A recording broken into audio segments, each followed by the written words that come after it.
Hello everyone, and this is day 2. We are here with Brian, and the contract we are focusing on today is Clev Energy out of Canada.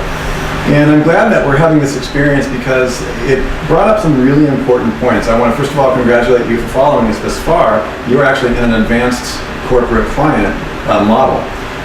This is not your average affiliate type deal or your basic run-of-the-mill project. This would be something I consider to be a large project. And it's brought up some very important points that other students have had in the past, and now I'm glad that I'm able to talk about it. We don't have a slide created for it, so I'm going to go ahead and just do it manually. If you have any kind of fuzzy experience of answering or coming up with a should-ask question as it relates to a frequently asked question. Again, let me give you an accurate example of how to use this that we use with themes, and let me give you a demonstration. In the early years when we first launched our themes in application, a common question on the web was, what is keyword research? We transitioned from that frequently asked question, and by frequently asked, it means it's all over the web. People are asking it. The industry is currently asking that question. We transitioned it into, what is the difference between keyword research and market research? One way to transition from a frequently asked question to a should ask question is to blend it with another topic and expand on that question. Because that does two things. It uses the keywords when you put it on the site, and you can get traffic from that, but it also includes your ISDNA, and more importantly, your innovative, unique, and distinct invention. Invention is not really something I've used a lot in this process, but it really is about the product. What are you really selling? For example, this morning we had a call with one of the persons working on the Clev project, and I became aware that there's dozens of distributor products and distributors that they sell and the rest of that. And if we wanted to, we could go nuts looking at their entire product array. But the question still remains, something that I do naturally, is what are you actually selling? What is the real product? What is the invention that's innovative that makes you unique and distinct in the marketplace? My mentor, Jay Abraham, called that unique selling position. Some people call it the unique, the unique selling position is the key word there. It was also called the unique selling proposition by other people who followed him. And although that may sound like old school, the reality is it's the number one problem that people who are not copywriters, $5,000 an hour copywriters, is the main problem they have putting that down. They think they have distinction. They think they understand how they separate themselves from the market. They think they know how their products are innovative. But when you actually ask them to take a commonly asked industry question and turn it into a should-ask question that's both informative and related to their unique invention and position, they aren't able to do so. So what we've come up with this morning, and Brian has helped a lot in helping me get clear with it, and we'll create a slide for you guys as well. If you're fuzzy on your FAQs, generally speaking, there's a couple things that can be happening. We're going to get into that, but what's likely happening is that the person answering the frequently asked question has poor product knowledge or incomplete product invention knowledge. I'm not talking about necessarily understanding every little gizmo and widget on the product. I'm talking about they don't really know what pains and major inconveniences and or problems the innovation solves for the industry. The person who knows more about this than anybody that I've ever met is Perry Marshall. And Perry Marshall wrote an amazing book that Sue and I have both read, and we use on a regular basis. It's called How to Construct and Disseminate Your White Paper in an Industry. That book is so incredibly important that I printed it out, which was quite costly since it's 400 pages. And I have to say that the single takeaway on that, when I combine the work with Mike Koenig on the unique selling position, frequently to SAQ, and all my other mentors, Jay Abraham, is that a white paper is the next best thing that you can ask for from your client. Instead of taking a week out just to understand how the product works and what it's about and what they're really offering. And it doesn't have to be a physical, tangible product. It can be the system put together, the franchise, the processes. Michael Gerber, E-Myth Marketing, is a perfect example. He has an amazing system of business flipping, and it's very proprietary. There's several things in it that nobody else does. That is his product. And early on, he had problems selling that as a product because he thought his product was his books. It's not. It's business systems. So fuzzy FAQs, if you're having a struggle with what is, okay, here's your core thing, or here's your clients, frequently asked questions that they get, and you just can't seem to match it up to the should ask question, keyword research versus market research. That's what they should be asking. Then you probably haven't quite nailed the unique distinction and problem that the invention, service, or system solves in the marketplace. What this results in, I'm doing equal, fuzzy FAQ equals poor product knowledge or innovation understanding, invention understanding, generally ends up with a poorly crafted story. Remember, in Domain Web Studio, the first thing that we asked for, at least we did early on, we've changed this around a little bit, is your elevator pitch. Part of the reason we did that is because we wanted you to at least have a sound bite. Okay, soundbite PR is the name of the game, especially with Twitter and social media now. You've got to know your basic innovation, invention, and distinction. A poorly crafted story is almost like a copy of a copy of a copy of a bad copy of a bad copy. If you think your distinction in the marketplace is one thing, and you go to market, and remember we showed you that it's you everywhere, well, it's going to be badly copied you, and badly copied story message you everywhere. It's going to be not a great image of you everywhere, or at least not a concise conversion. That results in poor conversion, poor landing page creation, poorly optimized, ultimately, poorly optimized Domain Web Studio, keyword pages. Everything is affected. All that I care about, here's a true confession sincerely, all I care about is your story. I care about the story your weblog files tell. I care about the story that your video tells. I'm very pleased with Clev's CEO's video. At least he had the courage to stand up. I agree with Mike Koenig on this. Just stand up and do something. Don't do nothing. Attempt to communicate your message. And although it was imperfect, it was a lot less imperfect than most things, such as people who don't have any videos up that don't attempt to describe their unique selling position. So, if I was to write ISDNA here and make it less abstract and more made to stick, I would actually put the product, innovation, and invention right here. What is the invention that drives a should-ask question? Because if you ever talk to inventors, I worked with a lot of them, they're not necessarily the best marketers, but they're usually brilliant at solving problems. They either create things, systems, such as us. We created, Matt, you, and myself, we created, it's an invention, it's patentable, if you really wanted to. And it's unique. It solves a problem that we ourselves faced. We actually drink our own Kool-Aid, so to speak. But it is an invention. And I think a lot of times marketers that are SEOs, they forget that quid pro quo, the exchange of value, is invention-based. It's innovation-based. And I have, until Brian really walked through the process with me in person, I didn't realize that I wasn't teaching it as effectively as I could. Because ISDNA kind of keeps it up here in the clouds. Right. And that's why I call it innovator's dilemma, innovator's solution. What is the stuff that your invention is made up of? Invention is more concise. But it's still your ISDNA. So stop the video and go back again, especially if you are the inventor of the product you're trying to sell. We have several students and clients who actually invented their product, their ebook, their system, their software, their WordPress plugin, their blah, blah, blah. Right. Go back and start looking. You can also go to our wiki, which is themesandglossary.com, and look up USP. We've got a fantastic definition of glossary. My mentor, Jay Abraham, talks about USP. Sue and I have talked about a lot in our workshops, but again, it seems to be the #1 stumbling block to effectively using our later tools because it turtles all the way down. Right. One bad turtle at the top, done. And so, fuzzy FAQ means you need to re-examine your invention or your client's invention. Now we're going to talk about that. How can you do that? All right. Well, to solve this problem, and we've actually been doing this off camera so we didn't have to drag you through it, Brian, is to talk to the inventor. Notice I said talk to the inventor, not the CEO. If the CEO happens to be the inventor, that is fantastic. Sue and I have a lot of experience working with what we call prima donnas.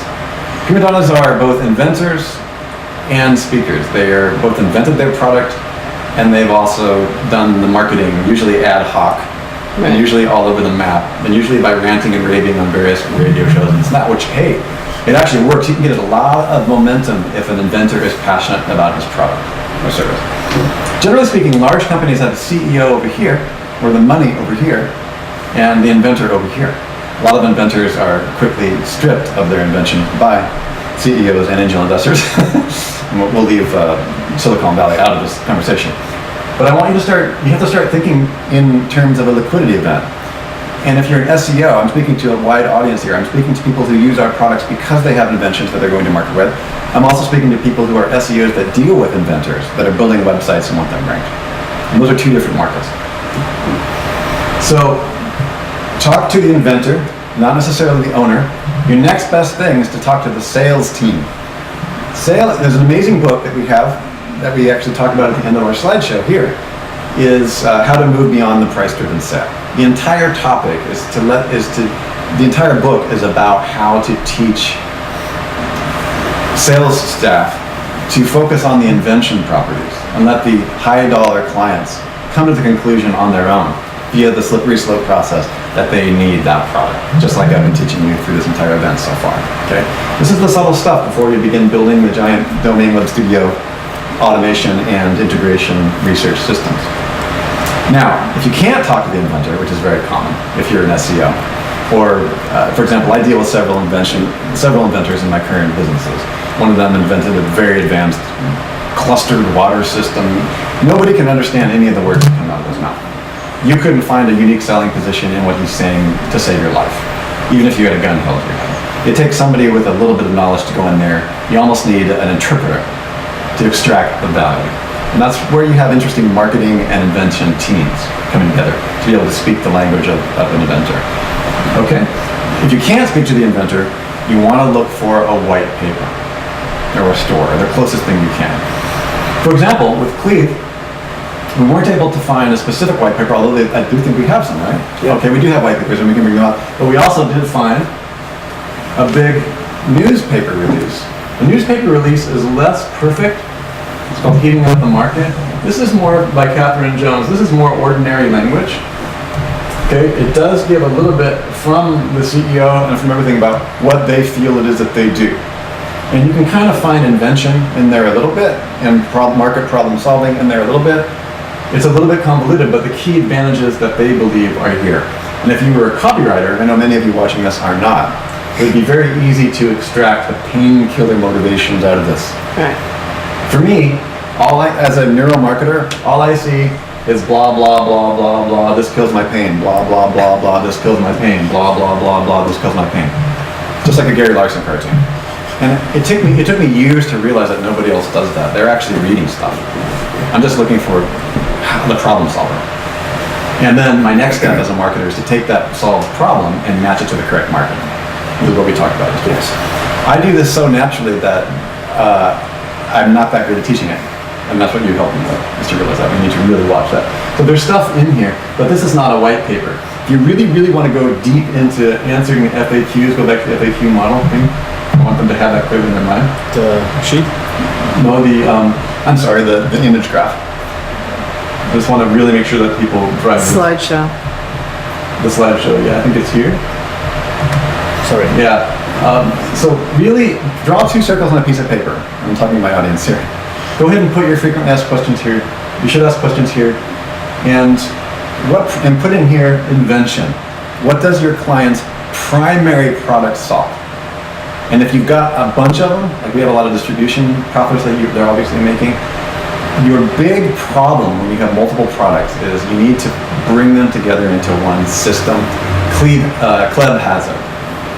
They have an A to Z system, and what they're really selling is hassle-free total solution. I think in enterprise platform stuff, where Perry Marshall talks about it as a total enterprise solution. Total enterprise solutions can be scary in some sense, but they can also be really powerful closing arguments for the market as well. And in this industry of energy, renewable energy, that primary product is very, very powerful because nobody has that really. There's very few people that have a total solution. So I'm going to back you up for a second. You started off saying, if you can, you want to talk to the inventor. Mm-hmm. If you get a chance to talk to the inventor, what question are you asking him? What problem does this invention solve? Why did you create it? And what pain? First of all, why did you invent it? Why did you invent the process? What is it for? How is it used? And what pain, specifically, what pain does it solve? Okay. What is the innovation? What drove you to create this product? Okay.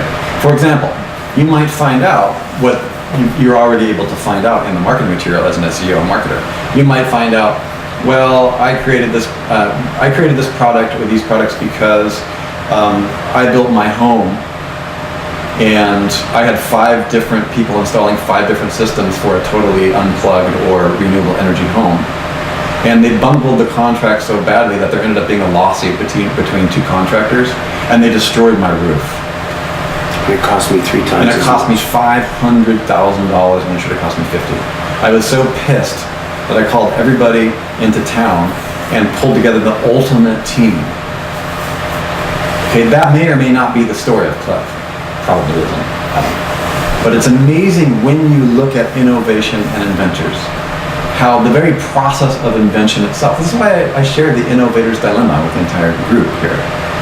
You're in competition with yourself because usually amazing inventions come from pain. Mine did. Yeah. Theme Zoom. Okay? I crawled under the desk in Sue's office in 2005 in a ball, in tears, because I had a gigantic client that was selling, even back then, like in 2006, a $2 million a month pay-per-click client. Was not small. And I was in way over my head. I mean, it was ridiculous. And the CEO gave me a chance. It was actually an LLC forming company, a very, very well-known one now, a multi-billion-dollar company now. And it was honestly, in my early years, it was a joke for me to be on that account of that size. And I did have help.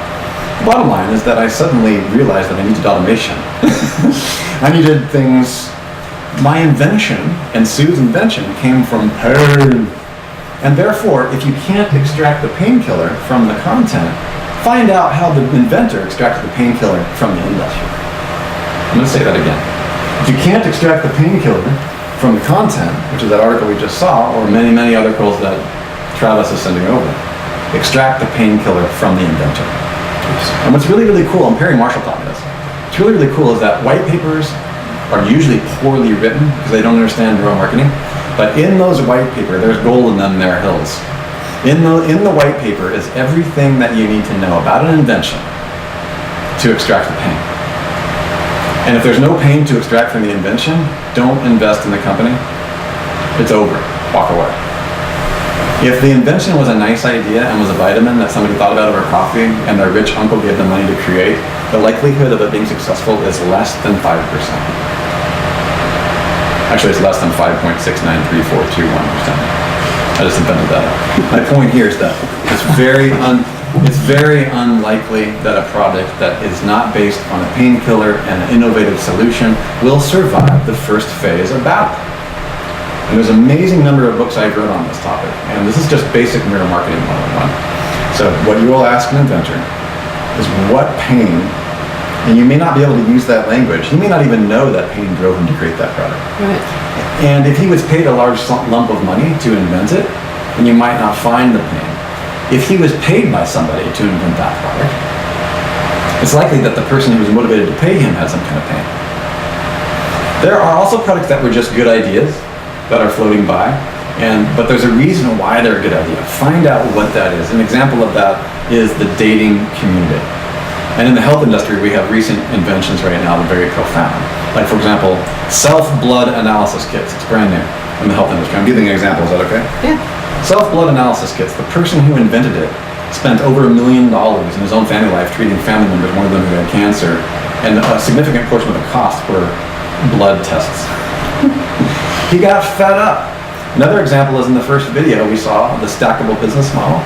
Mr. Whiteside is talking about the incredibly high cost of kidney testing globally. So that innovation came from pain. The pain was the high cost of healthcare that drove people to die because they simply couldn't get a simple everyday kidney test that happens in the United States. Pain drives innovation. Necessity, I would say pain is the mother of invention, not necessity. But necessity is a vitamin. Not necessity is a painkiller. Necessity can be a pain. So the point is that I like to use the word painkiller because I think it sticks. but we're looking at necessity being the mother of invention. It's up to you to find what the mother of this frequently asked question of this invention was really about. Yep. This has been harder to teach than I suspected. I think the best thing to do is really start suggesting if people are having a hard time with the frequently asked questions, that they just take a gander through Perry's book on white papers. And I'm going to give a $1 million secret here. I really do believe it's worth that much to me personally. Okay. Perry showed us in the white paper book that when you have the white paper, he's teaching you to take the high-tech, what we call, oh my gosh, tech writer. We actually had somebody who was a writer come into our business and write some of the early manuals for ThemeZoom. Not only did they not understand what the software was for, they weren't from the industry, they couldn't comprehend what pains it solved because they hadn't been in pain. If I had had my choice, I would have taken her and put her in a lot of pain before she wrote our manual stuff. And you don't mean the back room with the whips and chains. I don't mean the back room with Sue's whips and chains and all the stilettos she's got in her closet. I'm talking about Make her build a website. make her build a website by hand for 2 years or work with a really large scale client and manually import spreadsheet keywords. All the stuff that Matt's Domain Studio and Sue, we have all solved that. She had no capacity to write copy or because she wasn't a copywriter. Some professional copywriters can do abstract painkillers because they understand the mind. But she was not capable of understanding the innovation that we created. In retrospect, I would have taken her through an indoctrination process, which would have taken a lot of time and money. Now I understand that, but this is where the money is. This is why I'm calling it the fork in the road. Brian was asking me what I meant by the fork in the road. The fork in the road is if SAQs are fuzzy, problem is probably invention or not optimal product understanding or painkiller aspect of the product understanding, or not understanding what it is you're really selling or what it is your client is really selling at a level of innovation. You talked about 4 areas of significant pain in a conversation that we had on the phone a couple weeks back. Maybe you want to bring those to the front at this time because if you're looking at the different things that an invention solves and you find something that falls into one of those 4 categories, you've hit probably the big pain. Yeah, that's a heavy topic. I like to stay out of it because first of all, I would have to read what I wrote. Okay. I don't know if I can toss it off the top of my head. Okay. But really what you want to do is you want to make sure that the ultimate question that you should be able to ask by resolving this beyond all the questions and the painkillers and the rest is like, what are you selling? How much does it cost? What's in it for me? And why should I do it? Those address all 4 of the pains every human being has before they make a transaction. And you don't always have to answer how much does it cost. In fact, during the transactional life cycle of the product or service, that's oftentimes for high dollar items something that should come last. We know that. But the main thing that I want to emphasize here is that you take a white paper, a technical invention, once you understand the pain that drove it into existence, you want to take that white paper and literally, Perry Marshall expressed to me, you want to flip it on its head. You want to take highly technical papers, rewrite them, but mostly you will find if you go through your white paper or an invention, or the primary product, if it's been fully comprehended, you want to take that whole white paper, and it's usually technical writers and even company writers and even inventors. They like to leave the most important thing to the very last paragraph. Oh, and by the way, the whole reason I invented this is because you will never die of cancer. Oh, well, why didn't you say that? Take blah, that blah, and make blah. that the headline. Blah, blah, blah, solve this and solves the issue of cancer by blah, blah, blah, blah, blah. This is after, literally a book, a phone book size manual of what the black microscope, stylography, whatever, blah, blah, blah, some gigantic thing. So in your mind, you are always story flipping. So let's just I learned that from Perry Marshall. Always flip the story. If you're an SEO that's trying to figure out what the innovation is of your company, the fork in the road is, okay, I've done my frequently asked questions. I've got plenty of them. And the market seems to be asking questions that are so 2005, which often happens. When you find a great product sells itself. That's what's so amazing because it's so new. And you'll find that the frequently asked questions are so far behind the question that the should ask question solve that you can't even formulate a should ask question. It happens all the time. I mean, it really does. It becomes more difficult to answer that, but it can still be done. All right, so the fork in the road is, okay, I've got this client contract, like we've got with Clean. Do I offer them a new contract to formulate a USP? Jay Abrahams charges $5,000 for that. Okay, and students of him charge $2,000 for that. Or do I use what they have? So your big question, if you're having a fuzzy time creating the should ask questions, either the industry's behind and they're not asking questions that are relevant, your invention is so cool that it doesn't even, it's like, if the frequently asked question is, what kind of telephone should I buy? And we've just invented a, beam me up, Scotty, a Star Trek. Communicator. Yeah, a transporter. It's hard to answer questions about telephones when a transporter exists. So I don't want you to struggle with this. If you can't figure the should ask questions out, just go with the FAQs and do regular SEO. Just deal with that issue and wait for a while, and you'll start, as you begin to write the copy, you'll begin to see that there's ways that the should ask questions can come into place. Will just naturally fall into place. They'll naturally fall into place as you begin to know more about the product knowledge and more about the topics of life and the categories of life Sue's talking about that the pain solves.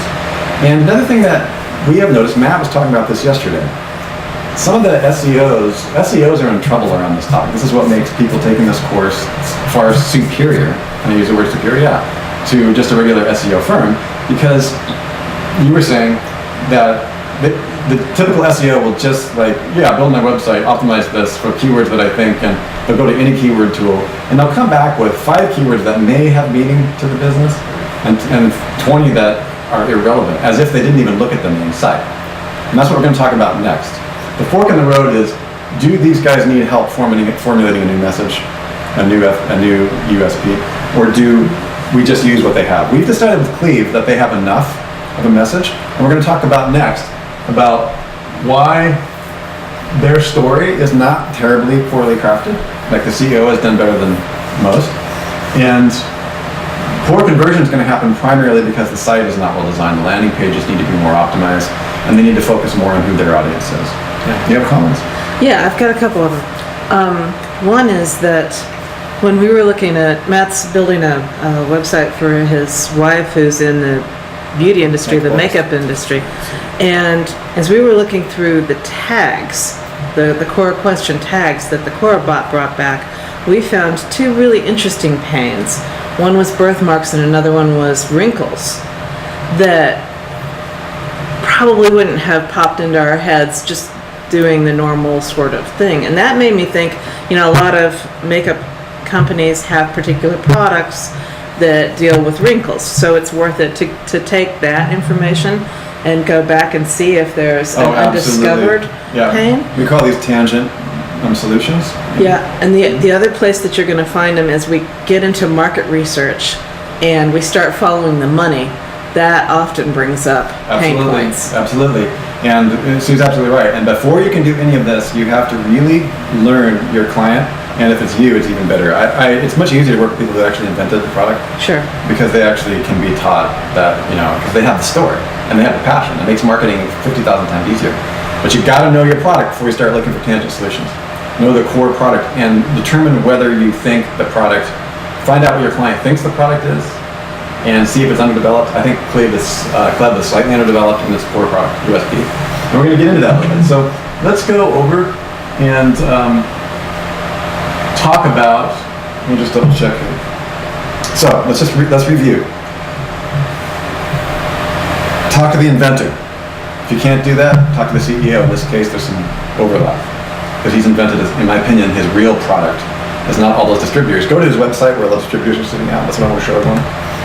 Little backstory for those of you watching. We spent a lot of time finding out that it took me a while to figure out what the actual product, what I believe the product is, which is an industry disruptive. I'm looking for disruptive technologies, systems, or inventions. On the site, there's a bunch of distributors.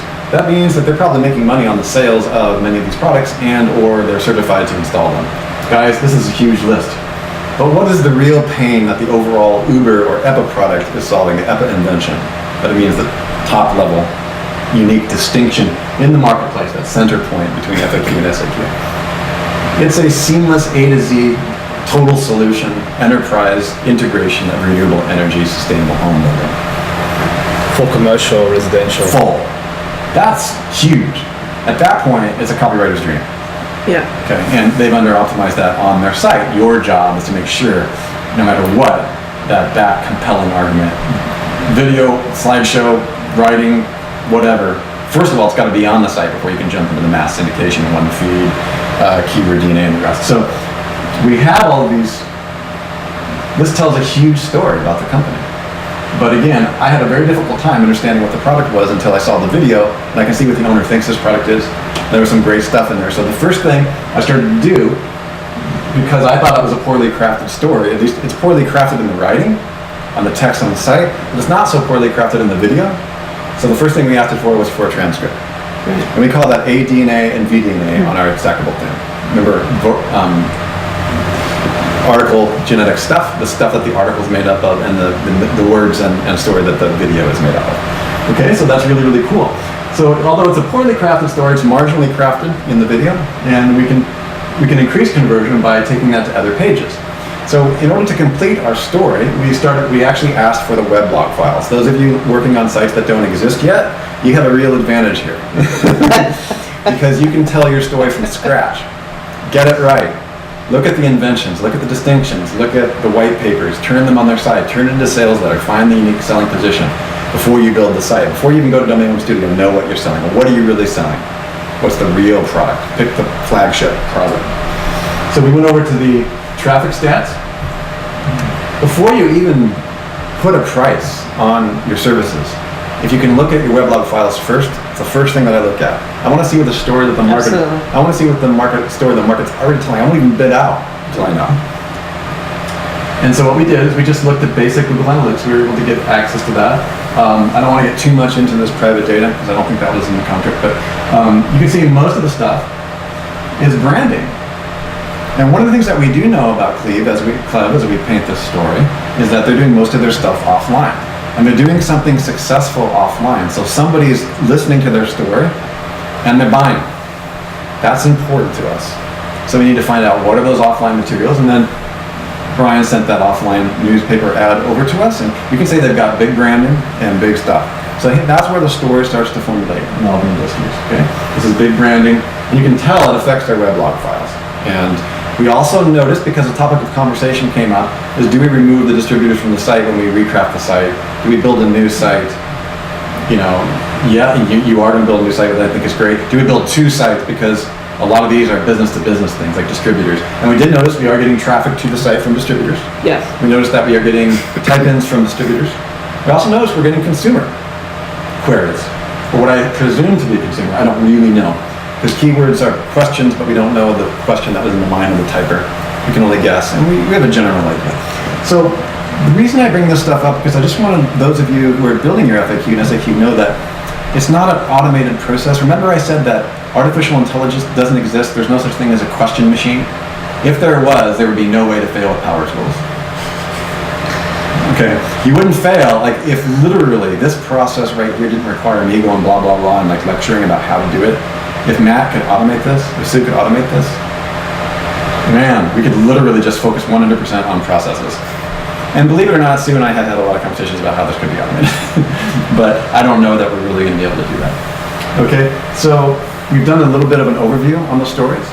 And what we would do, after I read a white paper about the product, I don't need to read a white paper now because I know that his primary product, go to the landing page where the owner's video was. Yeah. And one of the first things that I did is I went from the weblog file to the keyword. I took a keyword and we typed it in the search engine. And we typed in site:/primarydomain.com space keyword. It's a simple Google operator, right? Yep. And some of our tools actually you can click right on it, takes you to similar things. I think Kraken, I'm not sure if that's working, but it's always done that. It takes you to the keyword, and you can see this is the landing page. I'm thinking sales, okay? I'm in a sales mode. All I'm doing is spot checking. I don't want you to get caught up in doing every single keyword. And if you don't have weblog files, don't worry about it. Just pick a couple of their main keywords and look to see if they're ranked and or, more importantly, if they have a landing page for that. And then I clicked right on the page because I want to see what the impact of that message. So look right here to start. Cleve Energy is specialized in solar power for homes. There's their keyword, solar panel installations. It's not a sales message as much. We talked a little bit about this. There's many different views about how you do the title, description, these kind of things. But what I'm looking right now is for message, general impact. I'm acting like a newbie. Click on that, and what you just want to do is look at impact. I actually like the visual impact of the site personally. Okay, I have no problem with that. I would probably design it differently, but this was what I'm most interested in because this is the only message. What I'm really looking for unconsciously is what are they selling, how much does it cost, what's in it for me, and why should I believe you? And if I'm doing that, I'm also kind of looking, what's in it for me also relates to what is, the thing that I searched, the keywords that I typed in, are directly related to what's in it for me. And if I don't get what's in it for me, it's a bait and switch or cloaking, or any of those things. There's a ton of testing done on this. Bait and switches are flying less and less. The bounce rate is huge. 0.2 seconds, So make sure. Now, there was no content on this page. Content is really important that the content matches the first initial question or FAQ, because that keyword is tied to FAQ. In this case, it was solar, home, blah, blah, blah. So we watched the message, and now we're up. I'm actually auditing what will eventually be our ADNA and VDNA process, which converts sales. I'm doing a spot check before we even get there to see what their message is about. Looking at the invention, looking at what he says. We got the transcript, and honestly, he's pretty clear about his Uber product, which is full service. Now we just need to take that message and replicate it more everywhere. Make it more concise, make it stronger language, Right. and you're done. So in my case, the fork in the road is not, hey man, I can't work with you because your message is so bad that you will never make any money even if I optimize you.